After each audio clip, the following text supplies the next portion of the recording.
There we go, good stuff. Thank you so much, Mo, for doing that reading for us. I hope you've been enjoying this series so far. If not, stick with us. It's 3 years worth of work, so there we are.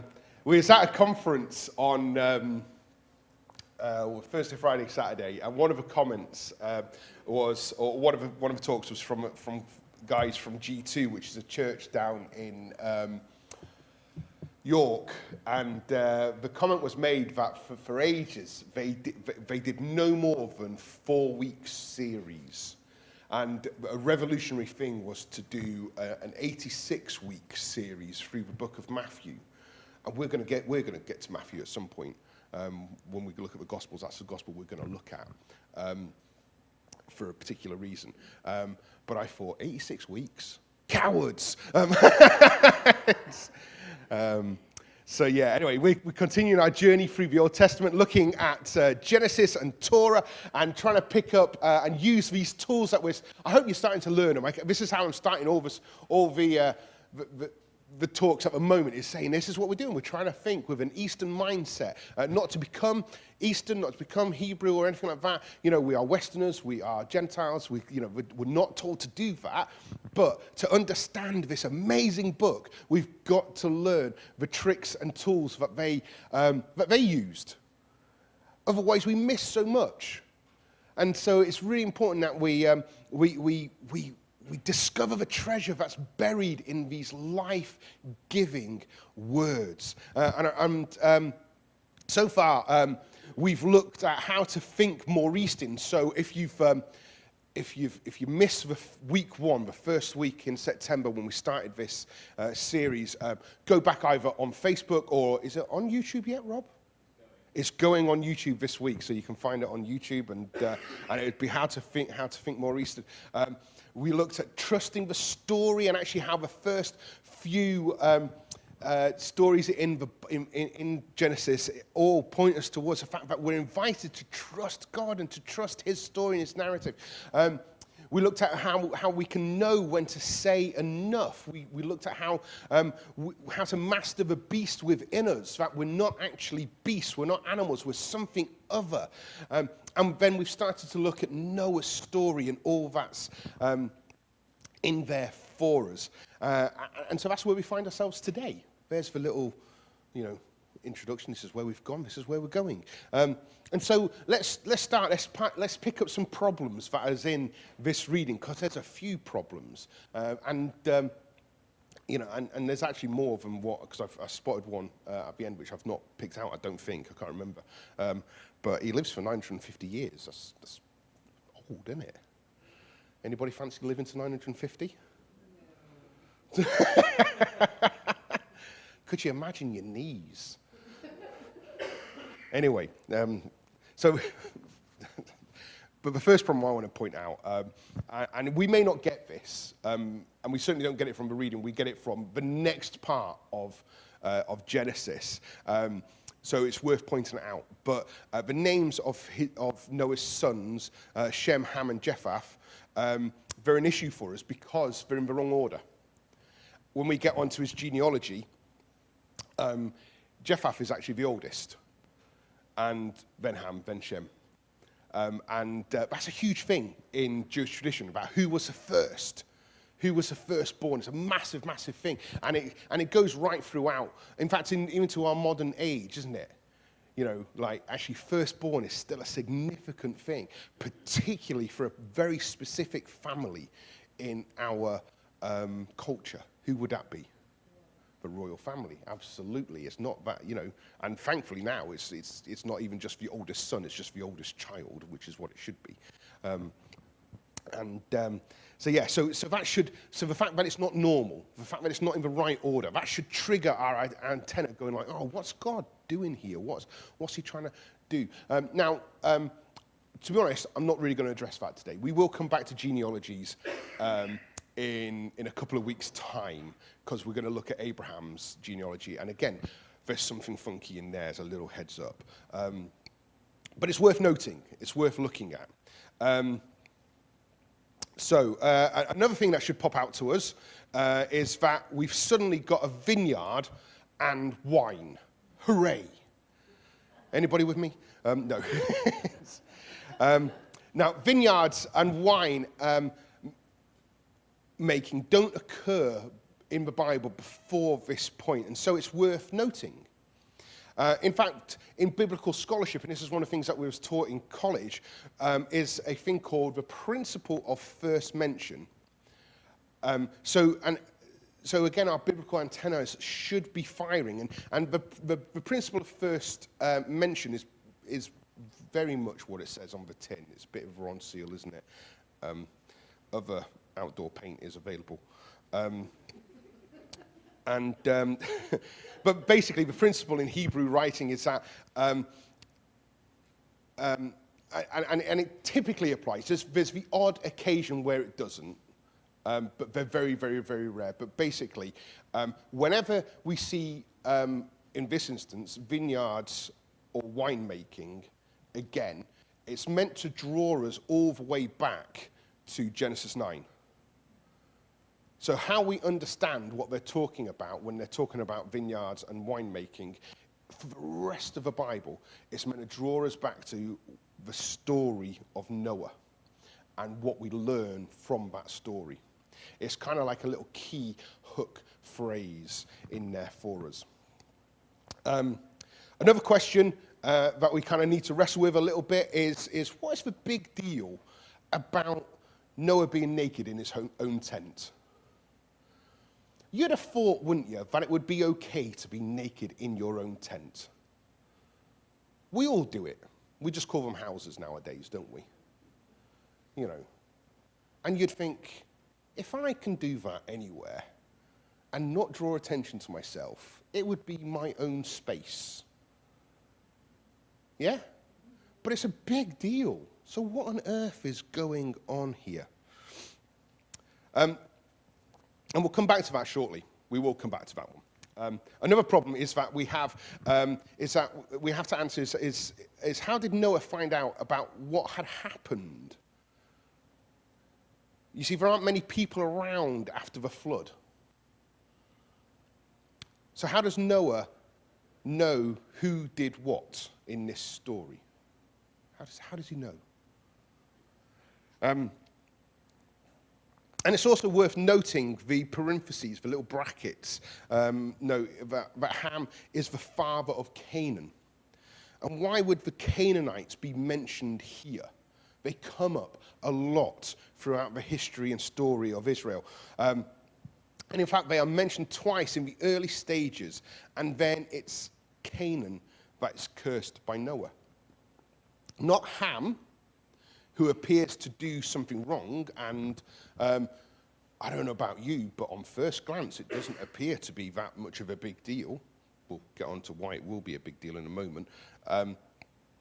But it's just weird at this point to think that Ham did something dishonorable, and the curse goes to his son Canaan. That seems unfair, doesn't it? You know, if I did something wrong, and Caleb and his children and his children and his children suffered the consequences of it, you'd be like, that's a bit harsh. So what's kind of going on there? We have an issue.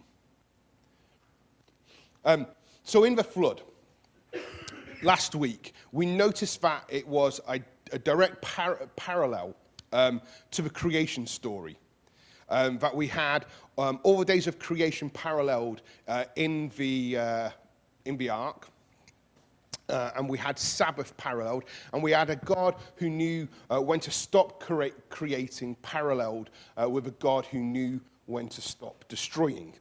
Hopefully you picked that up last week. I'm getting lots of, there's obviously, there's a lot going on in the world at the moment, isn't there? And I keep getting BBC updates from Israel flashing up on my thing, so I'm a little bit distracted from my notes, so apologies. So we've got all these parallels, so we'd expect parallels to continue, wouldn't we? Or I hope we would. So what would we expect to see next in the parallels? If we've had all the days of creation, we've got Sabbath, we've got things. What would be the next big thing that we would hope to see paralleled? Anybody, any ideas? Where do we find Adam and Eve? In a garden. Absolutely. Now, if you was to plant a vineyard, what would that be? It would be a garden, wouldn't it? You know, if you was a vineyard owner and you said, let's walk around my garden, and you got took out to this place where all these vines were and grapes were growing, you wouldn't think this isn't a garden, is it? Would you? You know, you'd expect to see it. And so we have this coming out of the ark. We have Noah planting a garden. So there's a parallel for us right away. And you know, and actually, even if we look at a mass industrial scale of wine growing, like in Australia, where it's immense and huge, you know, it's still a big garden, right? So we know this. And we even have Noah tasting the fruit of his garden and then something going wrong. That's what happened in Eden. They tasted of the fruit of the garden. One of the things that they were told not to do, and something went wrong. So we've got a huge parallel. Also, just like in the Adam and Eve story, we have this nakedness and shame theme. If you remember, they were just, you know, like the whole response from eating the fruit was, we ate and we realized we were naked. And God says, well, who told you you were naked? Well, the snake did, and we ran and we were ashamed, and they got all this clothing and all this sort of stuff. And we've got that same parallel here. The fact that God, that Noah, that there's this whole, they realize, they see him naked and they realize there's a whole shame thing. And the story ends with a curse. Exactly the same. Both stories end with a curse. You see, we continue to have the parallels to the creation story. So just as Noah in the ark is a parallel of creation narrative, we find that Noah and the vineyard is a parallel of Adam and Eve in the garden and the fall. So just hold that image for a moment while I introduce you to something. Now, there is an ancient Jewish form of commentary on the Torah called Midrash. That's spelled with a capital M, M-I-D-R-A-S-H, Midrash. And it's full of midrashes with a smaller M. And so the concept of commentary is familiar for anybody who does any sort of biblical study and writing. And if you've never seen a commentary before,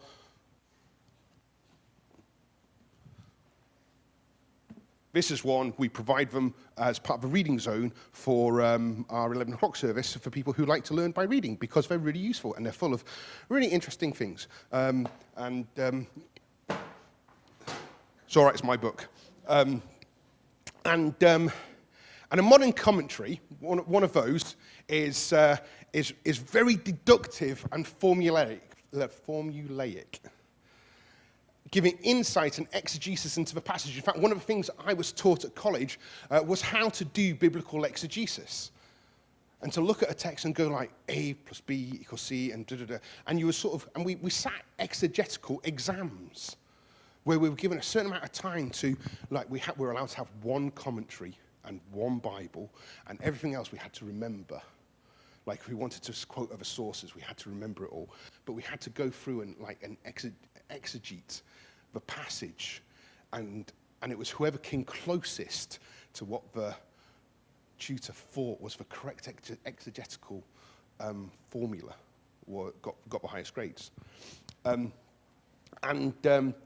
that's modern commentaries, and it's really useful. And that's, don't get me wrong, love it, brilliant, it's amazing, and it's really helpful, really useful, great way of learning, great way of understanding and stuff. However, the Hebrew Midrash is written from an ancient Jewish perspective, and it's different. And much like the text, much like Torah, what they want to do is they want to make the reader do more than surface-level reading. They don't want to just spoon-feed the answers. They want you to dig in and discover the things that are buried in there for us. And so how the Hebrew Midrash works is that if the writer has discovered a truth, they'll write a story about it to help you uncover the things. So the Midrash is actually just full of other stories. So the commentary is a story to help explain what's going on. And you kind of, when you read it, and certainly when I've engaged with this, I've actually ended up with a heck of a lot more questions than answers, because I'm still learning how to use this amazing, crazy tool. And it's all free online, by the way. You can Google this. And, you know, if you do, all the best. Enjoy yourself. Get lost. Not get lost nastily. Get lost in the Midrash, because it will confound and confuddle you. Because it's another type of treasure map. Because there's stuff there for us to find. And similar to chiasms and things that we find in the text, it's going to be inserted into the text and the story to help us uncover and discover truth for ourselves. So there is this Jewish midrash about Noah to help us understand what is going on. So if you remember, we brought up this weird thing about nakedness in the story. Now, culturally, that phrase, to look upon the nakedness, means one of two things. And the word we translate as look upon alludes to the fact that the author wants you to know that the person looking isn't just looking at Noah in his nakedness, but they are perceiving his nakedness. So they're not just going like, oh, he's naked. It's like, oh, he's naked. As you know, they're perceiving it. It's highly experiential. And actually, there's two ways of thinking about this perceiving thing going on. And either could mean that there's been some inappropriate touching or molestation happening, or it could mean castration, which kind of gives a different understanding of the text, doesn't it, of what's going on here. See, it's more than just looking at something. It's taking something away. Either, you know, through inappropriate touching and stuff like that, innocence has been taken away, or there's something very physical being taken away without being overly graphic. But castration's fairly graphic. So we need to figure out which one it is. Is it molestation or is it castration? Never thought that I would say molestation and castration in a sermon, but hey, there we are. But the Midrash says, oh, that's easy. It's actually really easy to distinguish which it is. It's castration. What happens is Noah gets castrated. And you kind of go like, what? What is in here? But actually they say, yeah, this is it. So we have to ask this question, why castration and not molestation? Well, the arbitrary choice that it's one and not the other, well, it must be that there's something in the text for us to discover that's going to help us find this treasure. And there is. Now, we've done a lot of work to say that this story parallels the creation narrative, Adam and Eve. Noah parallels Adam and Eve. And in Genesis 2 and 3, now, if you remember, I wonder how many of you remember, but we mentioned, when we looked at the Genesis narrative, the early Genesis narratives of creation, we talked about something that we would come back to, about this really weird paragraph that's inserted into it, and we kind of went, oh, we'll come back and deal with that. Anybody remember? No, that's cool. I didn't expect you to, because it was kind of a throwaway comment, and you kind of went, oh, okay, we'll come back to that. Don't need to worry about it too much at the moment. But it was the verse about the rivers. They mention these 4 rivers that are flowing out of Eden. And what we need to know about is that in Jewish tradition, there are 2 ways of talking about lineage. One is the way that we're really familiar with, and that's family trees. They will talk about trees, cedars being planted in various places, and they'll talk about roots and branches and all that sort of stuff. And we're really familiar with that, aren't we? In fact, if you go on Ancestry.com, you can follow your family tree, or 21andMe, or whatever it is, But the other way of talking about it is through rivers and its tributaries. That's the other biblical way of understanding lineage. So there's these two parallels. So these two stories parallel each other, and rivers represent families. Then we need to ask ourselves some questions. How many rivers were there in the creation story? 4. How many sons does Noah have? 3. So what does God tell Noah to do when he leaves the ark?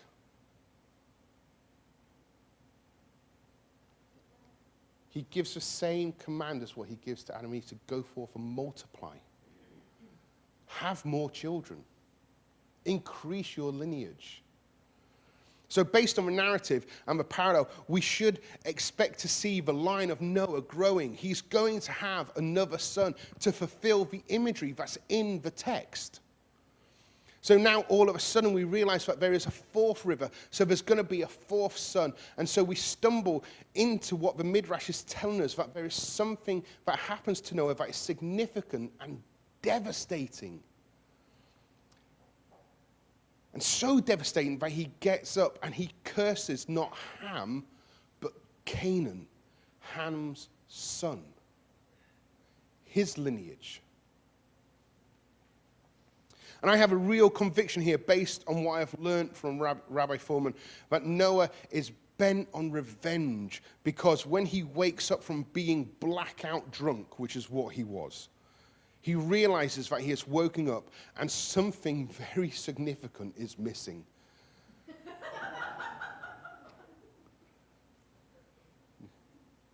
Politest way I could think of talking about it.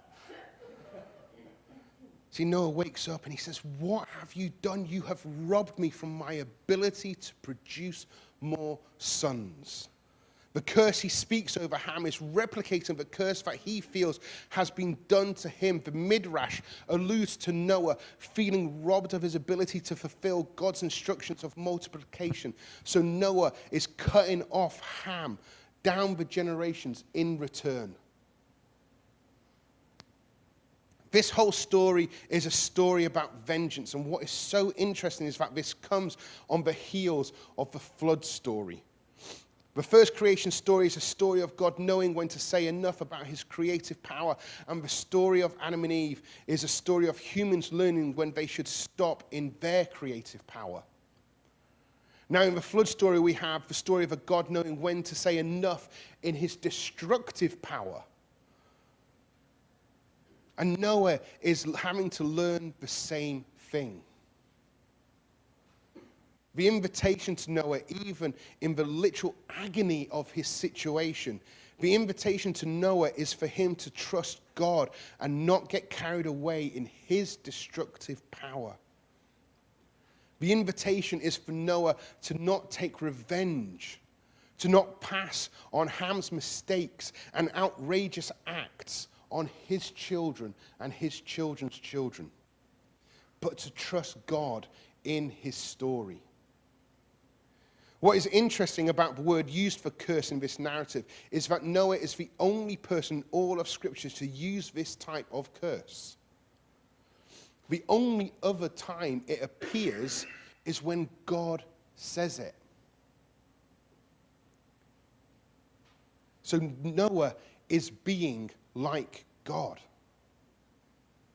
He's stepping into God's role. Because of his desire for vengeance, he thinks he can act like God. He feels he has the right to speak for God because he doesn't trust that God can sort out this situation. That God won't be able to do something amazing and miraculous and bring about more sons. So he throws this curse out into the world, and he does it not does it not to the one who deserves it. In Ham, he curses Canaan, the one who doesn't deserve it. And what is interesting is that these two people groups never get on with one another. Hence why I'm getting BBC updates constant. This is played out real today. And that's not to oversimplify a political situation or nullify anything or degrade it, but you can trade. This is not new, and it's heartbreaking, and you can bring it back to here. It is an endless, systematic, secular tragedy in our world. And you see, the thing is, this is so often the human condition, isn't it? We so often are Noah whenever we are hurt or wounded in this world, especially by those who are closest to us. However, I don't think that many of us will have experienced what the Midrash says Noah went through. Not many of us have experienced that level of physical pain. And yet, he is invited into trusting the story, trusting God to bring about his purposes. But instead, Noah is acting like God, but really not being God. He fails massively.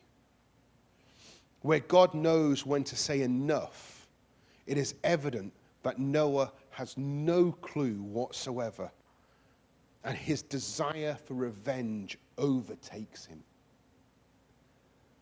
And it has generational impact, much like it often does. See, this is one of the first places that we get introduced to the concept of forgiveness from a biblical perspective. We're invited into this story to experience something huge, totally life-changing and shocking. I bet not many of you thought, I'll come this morning and hear a story about castration. We can all agree that if we were to wake up from a drunken coma and found out that we had been mutilated in some form, the concept of forgiveness might well be quite far away from our minds, wouldn't it? But this is the story of us, the story that is being laid before us. Do we act in our own power and bring destruction, or do we turn to God and offer forgiveness? How do we know that forgiveness is so important apart from the fact that it is an essential Christian concept? How do we get it? How do we get it from what we've seen so far in Scripture? Well, forgiveness is the ultimate act of trusting God. It's the ultimate act of trusting his story. It is the most simple yet powerful act of putting the world back together. You know, we talk about and we pray, your kingdom come, your will be done on earth as it is in heaven. One of the building blocks of that is forgiveness. It is the biggest form of trust. When you forgive, you are trusting that God is in charge, that love is in charge, that there is something more. It is the first step to stopping the madness, stopping the cycle of revenge. It really is mimicking the God of the flood story found in Genesis, because he knew when to stop. This is totally at odds with all the other flood narratives of the day. It's totally at odds at the way that the world operates in our day. That's so consumptive. Yeah, that's the right word.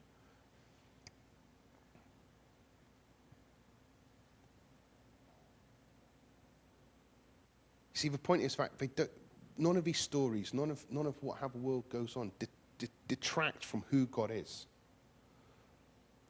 The other contemporary flood narratives magnify who God is. The way that our world operates magnifies who God is, because he's other, he's different. That's why we're charged with that, the almost impossible charge, be holy as I am holy. Another way of understanding that is him saying, be other as I am other. It starts with forgiveness. That amazing, powerful act. It's transformative and amazing. Don't lash out in your fear. Don't lash out in your anger and your insecurities. Don't lash out in your shame. Don't lash out to people just to hurt them and to make yourself feel better.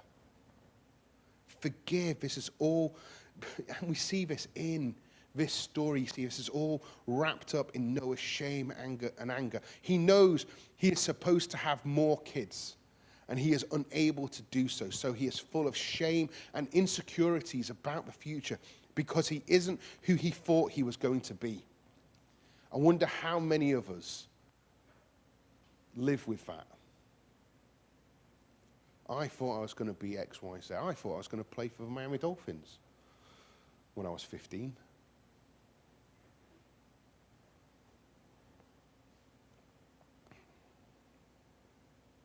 See, Noah is able to do.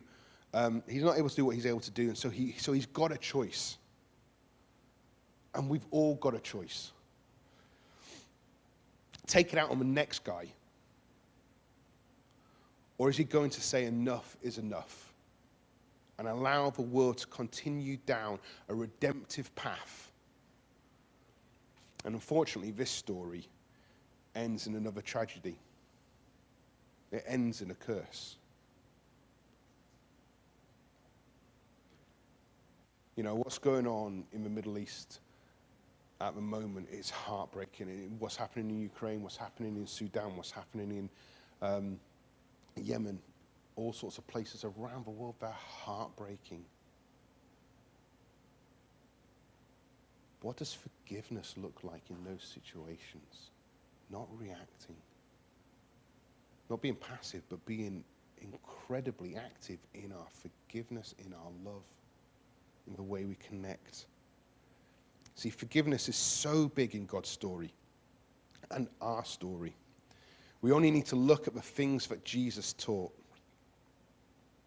However, I don't know about you, but we hear people say that they are like the God of the New Testament because he talks about love and forgiveness. But the God of the Old Testament is full of anger and judgment. I hear that quite often as a vicar. People saying, there's a change that happens.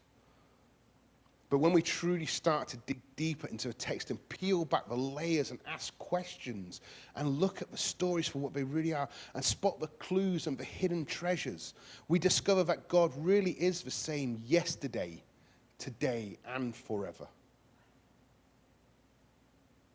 We discover that God really has this amazing nature and character that doesn't change in Jesus, but finds its human personification and reality and says we can live the same as spirit-filled people. We can trust the story. We can bring about reconciliation and redemption to the whole world. And it starts with forgiveness. This is what this story is pointing at. This is the wonder and the beauty. Amen. Amen.